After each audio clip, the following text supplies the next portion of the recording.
প্ৰেমিকাক বিচাৰি পশ্চিমবংগলৈ গৈ বিপদত পৰিল অসমৰ যুৱক জিন্তু খান। আৰক্ষীয়ে উদ্ধাৰ কৰি চমচাই দিলে পৰিয়ালক। দীৰ্ঘদিনীয়া এটা প্ৰেম পশ্চিমবংগৰ দীঘালৈ ফুৰিবলৈ যাওঁতে প্ৰথম চিনাকি প্ৰেমিকাৰ সৈতে। লাহে লাহে দূৰে মাজত গভীৰ হৈ পৰিছিল প্ৰেমৰ সম্পৰ্ক। জীৱনে মৰণে চিৰদিনে একেলগে থকাৰ সপোন ৰচিছিল দুয়োৱে। হাতত হাত ধৰি আগুৱাই যোৱাৰ প্ৰতিশ্ৰুতি দুয়োৰে। প্ৰেমৰ সম্পৰ্কৰ মাজে মাজে দূৰে হৈছিল সৰু সুৰা কাজিয়া, কিন্তু প্ৰেমৰ বান্ধোনত সৰু সুৰা কাজিয়াও যেন মিঠা অনুভৱ। তাৰ মাজতে জিন্তুৱে যুৱতীগৰাকীৰ সৈতে আৰম্ভ কৰিছিল বিয়াৰ প্ৰস্তুতি। সপোন দেখিছিল দুয়োৱে একে কলিকতাতে জীৱন কটাব। প্ৰেমিকাৰ কথামতে কলিকতাত মাটি কিনি ঘৰ বনাবলৈ সাজু হৈছিল প্ৰেমিক।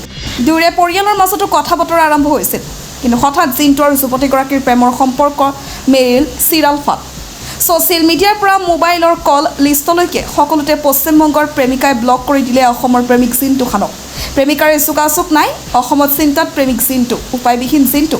কেইবাদিনো ধৰি প্ৰেমিকাক যোগাযোগ কৰিব নোৱাৰি অৱশেষত উপায়হীন জিন্তু ৰাওনা হ'ল পশ্চিমবংগৰ হাওৰা জিলাৰ উলুবেৰিয়ালৈ। বিশ্বনাথৰ পৰা জিন্তুৱে প্ৰেমিকাক বিচাৰি বিশ্বনাথৰ পৰা গাড়ীলৈ ওলাল, কিন্তু পশ্চিমবংগত উপস্থিত হোৱাৰ পিছতে ভয়ংকৰ ঘটনাৰ সন্মুখীন হ'ল জিন্তু। এটা দুৰ্বৃত্তৰ দলে প্ৰেমিকাৰ ঘৰৰ সন্মুখৰ পৰা কৰায়ত্ব কৰি এটা ঘৰৰ ভিতৰত আবদ্ধ কৰি শাৰীৰিক আৰু মানসিক অত্যাচাৰ চলালে জিন্তু খান আৰু তেওঁৰ লগত যোৱা গাড়ী চালকজনক।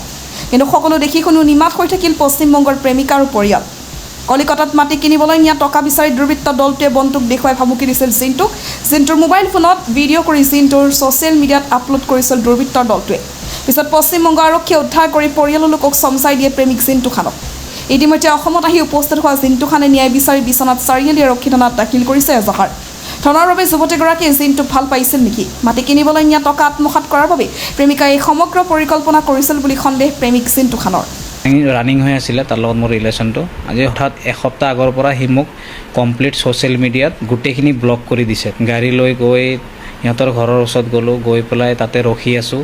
তাৰপিছত তেনেকুৱা সময়তে কেইজনমান ল'ৰা আহিছে, আহি পেলাই 3জনমান ল'ৰা প্ৰথম সুধিছে যে ইয়াত ক'ত আহিছা, কি লাগে। মিছা ক'লে মই নিজেই ফচিম বুলি মই সঁচাখিনি ক'লোঁ যে মই ইয়াত তানিয়া বুলি ছোৱালী এজনী আছে, তাক ভাল পাওঁ, কথাখিনি সুধি মই আকৌ অসম গুচি যাম। তাৰপিছত তাৰ মোৰ মেছেজ আছিলে, গোটেইখিনি দেখাইছোঁ। দেখুৱাৰ পিছত মানুহখিনি তাৰ পৰা গুচি গ'ল।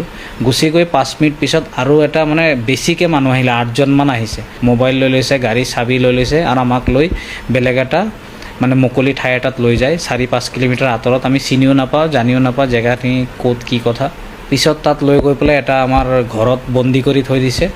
বন্দী কৰি থোৱাৰ পিছত ড্ৰাইভাৰটোক এটা ৰুমত ৰাখিছে, মোক এটা ৰুমত ৰাখিছে। পিছে ডিগ্গি চিগ্গি গোটেই বনেট চনেট খুলি চাইছে, টকা ক'তো পোৱা নাই। ইয়াত আহিছ, ইয়াৰ পৰা ছোৱালীনী অসমত বিক্ৰী কৰিবি, তেনেকুৱা ব্লেম লগাইছে। কি কৰিছে, মোৰ ফোনৰ পৰা ভিডিঅ' কৰিছে, কৈছে এনেকৈ কবি নহ'লে গুলি মাৰি দিম।